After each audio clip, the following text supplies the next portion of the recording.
আসসালামু আলাইকুম রহমতুল্লাহ বারাকাতুহ। এই মুহূর্তে যারা এই ভিডিওটি দেখছেন তাদেরকে আমার পক্ষ থেকে স্বাগতম এবং মোবারকবাদ। আজকে আপনাদের সামনে যে প্রশ্নটি নিয়ে উপস্থিত হয়েছি তা হলো, শ্বশুর শাশুড়িকে আব্বা আম্মা বলে ডাকা যাবে কিনা। কোরআন হাদিসের আলোকে এই প্রশ্নের উত্তর দেওয়ার চেষ্টা করব ইনশাআল্লাহ। হ্যাঁ, শ্বশুর শাশুড়িকে আব্বা আম্মা বলে ডাকা যাবে, কোনো সমস্যা নেই। তবে যে কোরআনুল কারীমের মধ্যে এসেছে উদউহুম লিআবাইহিম হুয়া আকসাতু ইনদাল্লাহ, অর্থাৎ তোমরা সন্তানদেরকে তাদের জন্মদাতা পিতার দিকে সম্বোধন করে ডাকো, অন্য কারো দিকে সম্বোধন করে ডেকো না। এবং বুখারী শরীফের হাদিসের মধ্যে যে এসেছে ওয়ালা তারগাবু আন আবাইকুম মান রাগিবা আন আবিহি ফাহুয়া কুফরুন, অর্থাৎ তোমরা জন্মদাতা পিতা থেকে মুখ ফিরিয়ে নিও না।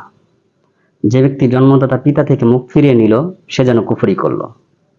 এখানে কোরআন এবং হাদিস দ্বারা উদ্দেশ্য হলো, তোমরা পিতার স্থানে অন্য কাউকে বসিও না, যেমন সার্টিফিকেট, পাসপোর্ট, এনআইডি কার্ড ও বিভিন্ন ডকুমেন্ট ইত্যাদিতে পিতার নাম বাদ দিয়ে অন্য কারো নাম বসিও না। এবং মানুষের সামনে অন্য ব্যক্তিকে এমনভাবে পেশ করো না যাতে লোকেরা ভাবে সেই তোমার জন্মদাতা পিতা। কোরআন হাদিসে এটাকে নিষেধ করা হয়েছে। কিন্তু শ্বশুর শাশুড়িকে যে আব্বা আম্মু বলে ডাকা হয় সেটা হলো ইহতেরামান, অর্থাৎ সম্মানার্থে। সুতরাং শ্বশুর শাশুড়িকে আব্বা আম্মু বলে ডাকতে কোনো অসুবিধা নেই।